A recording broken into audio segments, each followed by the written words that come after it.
look over to your left-hand side, you'll see Soundstage 12. Currently, it's home to NBC's hit singing competition, The Voice, but it's also been home to some of the most iconic scenes in all of movie history. Now, sometimes big exterior scenes are filmed in our backlot, as well as inside of our sound stages.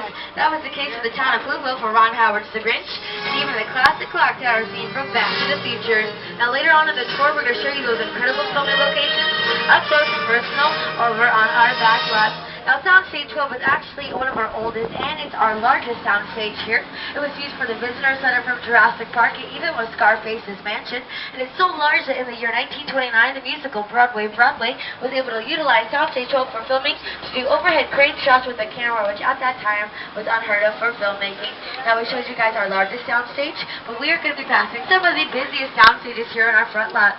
In fact, Soundstages 22 and 23 are where Superstore, starring America Fiera, are filming. And over the years, Soundstage 25 has been used from everything from Michael Jackson's Remember the Time music video, as well as Britney Spears' Oops, I Did It Again music video. Now, Michael Jackson also used Soundstage 24 for his Scream music video with his sister Janet Jackson. Soundstage 24 was also used in Jurassic Park, where the raptors were chasing the kids around in the kitchen, was shot right in there. But not so long ago, Soundstages 25 through 22 all were used for CSI, Crime Scene Investigation. Now, CSI takes place in Nevada, but filmed right here in California, a way we could take you literally anywhere in the world here at Universal Studios. Another great example of that's actually over to your left-hand side, that white building that we see.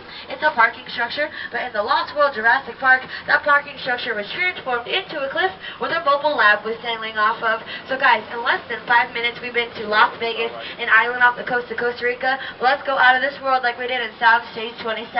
That was transformed into NASA's mission control for Ron Howard's Apollo 13. But currently, Soundstage 27 is home to the Mindy Project,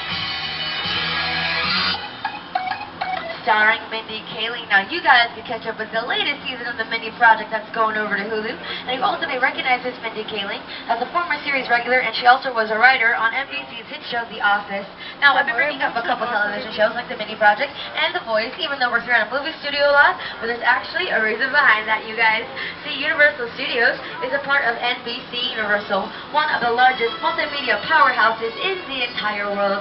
And not only consists of the movie studios, Universal Studios, but many of your favorite television networks like NBC, E, Sci-Fi, USA, Bravo, Telemundo, the Golf Channel, CSNBC, MSNBC, the Weather Channel, Oxygen, the Esquire Network, and NBC Sports, just to name a few. Now, our rich legacy of television actually started back over 75 years ago with a broadcast of the 1939 New York's World Fair opening ceremonies, and since then we have produced and televised some of the hottest shows in all of television.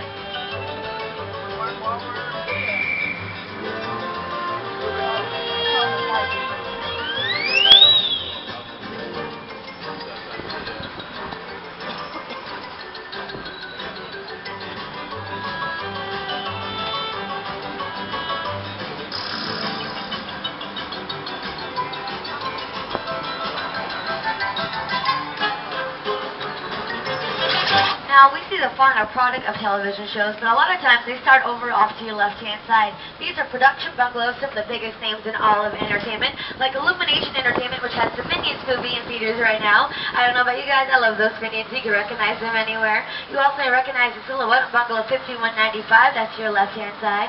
That's because Bungalow 5195 belonged to the incomparable director, Mr. Alfred Hitchcock, director of such legendary works like Psycho, Rear Window, Vertigo, and The Birds. But today, 5195 is home to the De Laurentiis Company, which has brought us the legend of Hannibal Lecter to the big and small screens. And you guys can feature Fear with Hannibal Saturday nights on NBC if you dare. Now, guys, it's actually very fitting that the De Laurentiis Company is also in Bungalow 5195 because, like Alfred Hitchcock, they have brought such thrillers to the screen like Army of Darkness and Dune. But, guys, get ready because we are about to leave reality behind, and we're taking you where movie magic comes to life and where the world is literally just around the corner. We're going to be entering our backlot, more specifically our Metropolitan sets.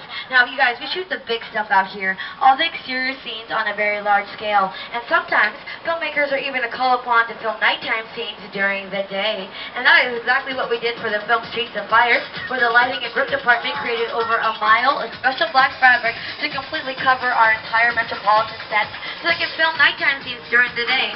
Now, guys, just about every famous star in Hollywood has walked down these streets at one time or another. Nice place, huh? Found something.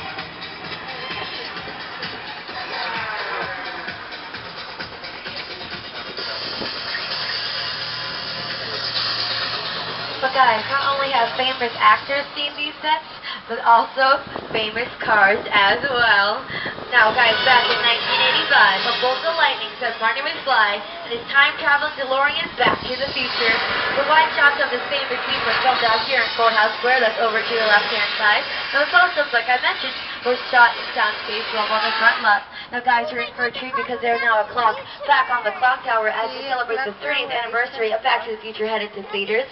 Now this area is called Courthouse Square, but it actually inspired the climactic scene in Back to the Future. It was actually the back lot of Courthouse Square that inspired the entire climax to Back to the Future. I had scenes up in the clock tower on that ledge. There was a ledge about that wide, and I was standing inside looking at the ledge, and I already had vertigo.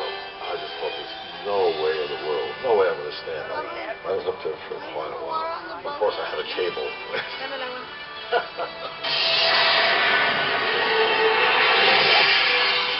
Now you've also seen our Courthouse Square in To Kill a Mockingbird, The Music Man, and also Ghost Whisperer filmed prominently out over in our Courthouse Square. But in a New York minute, we're taking you from the small town of Hill Valley and into the Big Apple, New York City.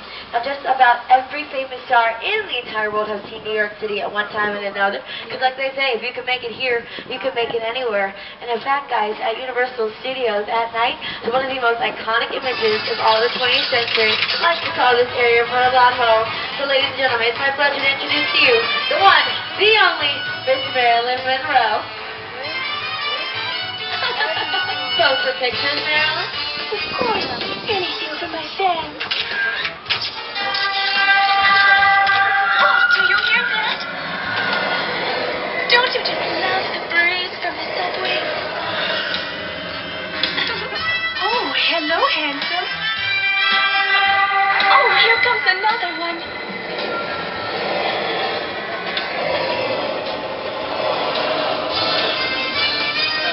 Oh, goodbye. Bye now. Oh, well, back to work.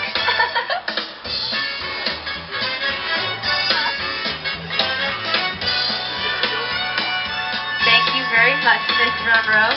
Now guys, to create that iconic scene from the 70-year itch, it took 14 takes and the entire night of filming on location in New York City. But even with all that work, the filmmakers still couldn't get the shot just right. The final scene that we see in the movie was actually shot here in a soundstage here in Hollywood. Now we're driving through our Metropolitan sets. You guys have seen our Metropolitan sets in many prominent movies, commercials, and television shows. In fact, the Mindy Project films a lot on the street. On your right-hand side, you'll see a building with 447 as the address. That is her doctor's office.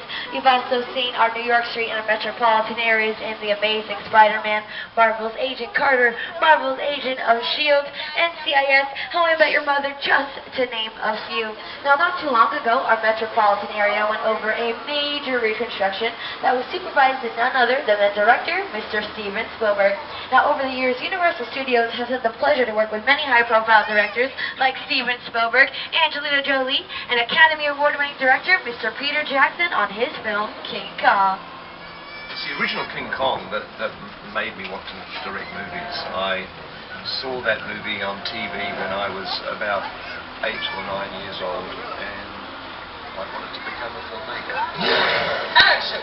I like films that just take you away from your real life and sweep you up an adventure. Kong literally does that. I mean,